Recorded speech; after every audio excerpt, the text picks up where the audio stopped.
भारतीय खगोल विज्ञान में थिरुवथिराई या अद्रा के रूप में विख्यात ओरायन तारामंडल में अपनी प्रमुख स्थिति के साथ चमकदार लाल तारा बेटेलगेस पर्यवेक्षकों को आकर्षित करता है। जापानी और स्विस शोधकर्ताओं द्वारा किए गए हालिया शोध में तारे के स्पंदन पैटर्न पर प्रकाश डाला गया है। बेटेलगेस स्पंदन। बेटेलगेस एक विशालकाय लाल तारा है जो अपने जीवन के अंत के करीब है। रिगेल के बाद ओरायन तारामंडल में यह दूसरा सबसे चमकीला तारा है। वैज्ञानिकों ने वर्ष 2019 के अंत में बेटेलगेस के रहस्यमय तरीके से मंद होने का कारण तारे की दिखाई देने वाली सतह पर एक बड़े धमाके की वजह से हुए विस्फोट को बताया। शोधकर्ताओं ने बेटेलगेस के देखे गए स्पंदन की तुलना सैद्धांतिक अनुमानों से की है। यह दर्शाता है कि तारा अपने अंतिम कार्बन बर्निंग चरण में है। स्पंदन की अवधि तारे की त्रिज्या, चमक और द्रव्यमान के बारे में मूल्यवान अंतर्दृष्टि प्रदान करती है, जो कोर कार्बन बर्निंग के अपने वर्तमान चरण की पुष्टि करती है।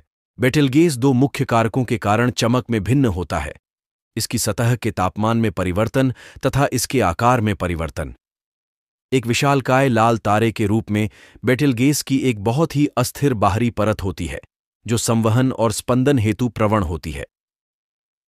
बेटेलगेस का स्पंदन आवधिक संकुचन और तारे के विस्तार को संदर्भित करता है। भाप छोड़ते एक बर्तन के ढक्कन को उठाने के समान लाल विशाल तारे अपनी सबसे बाहरी परतों में हाइड्रोजन के ताप और शीतलन के कारण फैलते और सिकुड़ते हैं।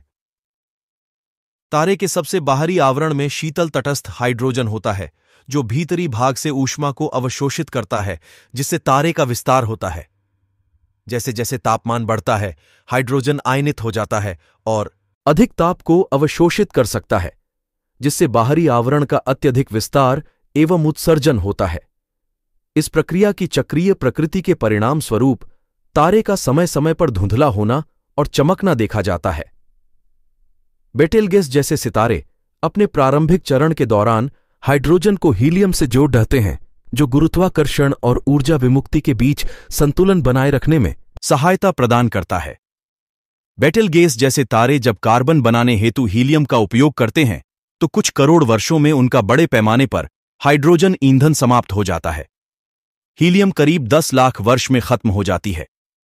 कुछ 100 वर्षों में कार्बन जलने और लगभग 1 दिन में सिलिकॉन जलने के साथ तत्वों का दहन प्रत्येक चरण के साथ तीव्र हो जाता है। रेड जायंट तारे आवर्त सारणी के तत्वों का एक एक कर तेजी से उपभोग करते हैं, जब तक कि अंत में उनका कोर लोहे से भर नहीं जाता। एक बार जब कोर लोहे से भर जाता है तो तारे के भीतर का तापमान और दबाव कम हो जाता है। इसे रोकने हेतु कोई भी प्रतिक्रिया नहीं होने के कारण गुरुत्वाकर्षण कोर को संकुचित करता है एवं इसे न्यूट्रॉन स्टार या ब्लैक होल में परिवर्तित कर देता है। बेटेलगेस का बाद का कार्बन चरण तारे के आसन्न पतन से पहले अंतिम चरण को दर्शाता है। ओरायन तारामंडल। अंतरिक्ष में वे क्षेत्र हैं जिसमें दृश्यमान तारों के एक समूह का कथित स्वरूप या रूपरेखा निर्मित होती है, जो सामान्यतः जानवर, पौराणिक विषय या निर्जीव वस्तुओं को प्रदर्शित करता है। ये विशेष सितारों की अवस्थिति का पता लगाने में खगोलविदों और नाविकों की मदद करते हैं। आधिकारिक तौर पर रात्रि के समय आकाश में मान्यता प्राप्त तारामंडलों की संख्या 88 है। इन नक्षत्रों को अंतर्राष्ट्रीय खगोलीय संघ IAU द्वारा परिभाषित और स्थापित किया गया था। अंतर्राष्ट्रीय खगोलीय संघ की स्थापना वर्ष 1919 में की गई थी। इसका मुख्यालय फ्रांस के पेरिस में स्थित है। ओरायन तारामंडल। यह एक प्रमुख तारामंडल है जिसे पूरे विश्व में देखा जा सकता है। यह आकाशीय भूमध्य रेखा पर स्थित है और इसे उत्तरी गोलार्ध में जनवरी से अप्रैल तक तथा दक्षिणी गोलार्ध में नवंबर से फरवरी तक शाम के समय आकाश में सबसे स्पष्ट रूप से देखा जा सकता है।